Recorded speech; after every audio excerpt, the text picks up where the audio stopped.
So the title is Association Between Neighborhood Deprivation, DNA Methylation Changes, and Clinical Outcomes in Children with Acute Lymphoblastic Leukemia.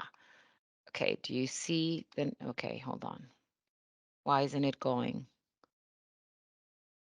Oh, I hate computers.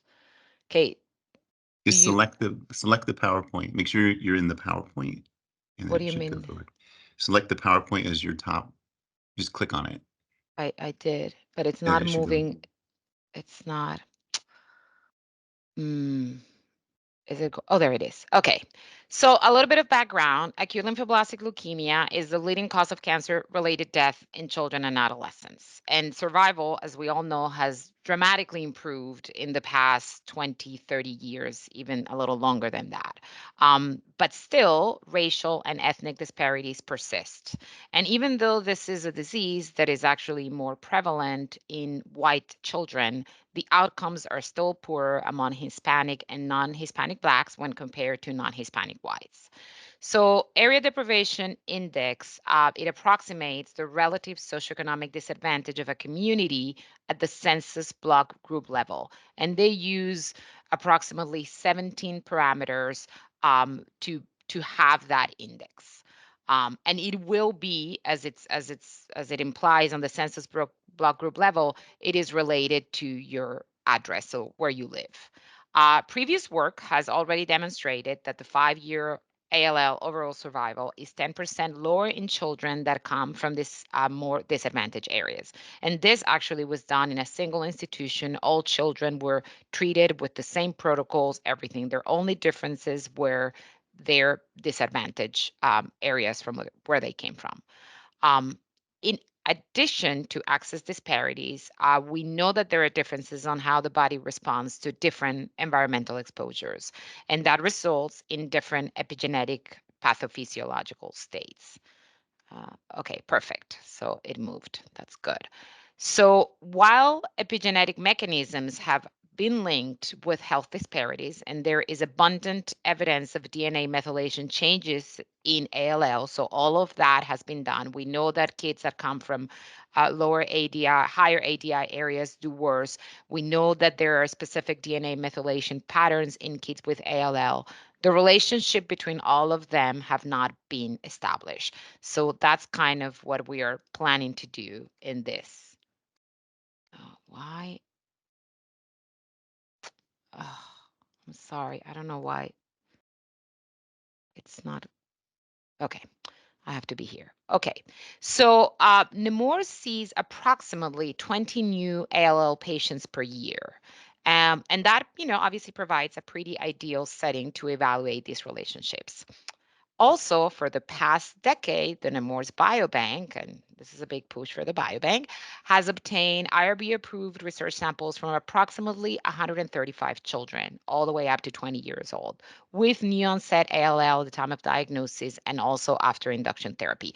I will not say that all of the samples are matched, but I would say that we have a lot of samples that are matched. So we have both the initial diagnostic sample and we have the after induction sample. We want to make sure that the biobank samples actually are representative of the community that we serve. So we did a preliminary analysis, and our gold standard is comparing it to the cancer registry. And that preliminary analysis demonstrates that samples collected in the Nemours Biobank are representative of that population. We looked at gender, age, race, and ethnicity, and that matched. So very quickly, this is a little timeline of the study. So patients that are diagnosed with the ALL, they get a bone marrow biopsy and aspirate on day one, and this is how we make the diagnosis. And for the risk stratification at the time of diagnosis, we use multiple things: cytogenetics, age, white blood count, presence or absence of CNS disease and testicular disease. And that will give us a risk category. All patients undergo induction treatment that is for 29 days. And at day 29, they get another bone marrow biopsy. If that bone marrow biopsy is negative and shows no evidence of disease, patients then undergo consolidation, maintenance, intensification, etc., all the way up to approximately 2.5 years after diagnosis, and patients are considered to be cured. If at day 29 the patients have minimal residual disease, and this is what this MRD has, or still have basically not cleared their leukemia, then they go in this category of high risk, and then they will undergo different therapies, CAR therapy, bone marrow transplantation, etc. This here is actually the most important prognostic factor. So what we're trying to do is look at area deprivation index at the time of diagnosis with this risk stratification, then area deprivation index in relationship with minimal residual disease, and then area deprivation index in relationship to event-free survival, overall survivor, and event-free survival. And this event-free survival also has to do with the toxicities associated with the treatment. So it's not only relapse of the disease. So our overall objective is to improve our understanding of environmental and epigenetic risk factors associated with clinical outcomes for children with ALL. And our specific objective is to assess the relationship between ADI and DNA methylation patterns with disease stratification at the time of diagnosis, presence of minimal residual disease after induction, and event-free survival at year 3 in children with new onset ALL. Very quickly, I will say that the samples that where we're gonna look at DNA methylation will be the sample, the diagnostic sample, so the day 1 sample.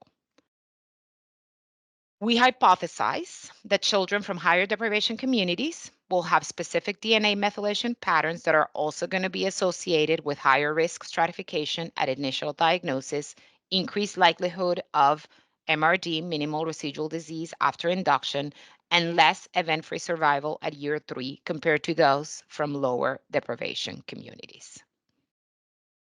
Our aim one is to determine the association between ADI with ALL risk stratification, MRD after induction, and EFS at year 3. So what we're going to do is we're going to identify these patients from the Nemours Biobank, which we have identified already.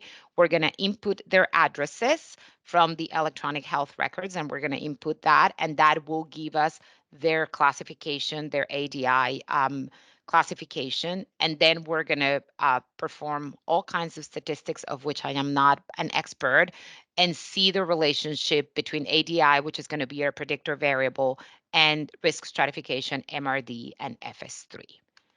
Our second aim is basically doing this but adding DNA methylation patterns. So we will perform DNA methylation studies using an array-based methylation assay from the NBB samples. And so that's also going to be done in the BMAP. As everybody knows, and if not, now you know the biorepository basically merged with what used to be the biomolecular lab and PGL, and now we are the biobank and molecular analysis program, and we will be performing all of this here. And again, we hypothesize that children that live in higher ADI areas will have specific DNA methylation patterns that are associated with higher risk stratification, MRD at the end of induction, and less event-free survival. The impact is something that hasn't been done, which is kind of putting it all together. We know kids that come from, higher deprivation areas have higher risk of, worst outcomes. We know that there are specific DNA methylation patterns in specific subgroups of kids with ALL, but we don't know if those two are actually related in any way. And I think that this will be very impactful. It will serve to inform the state of Delaware and our community outreach programs about the specific needs of the community and hopefully overcome barriers to optimizing clinical outcomes. And this is the bibliography. Any questions? I think I spoke longer than 5 to 10 minutes to 7 minutes.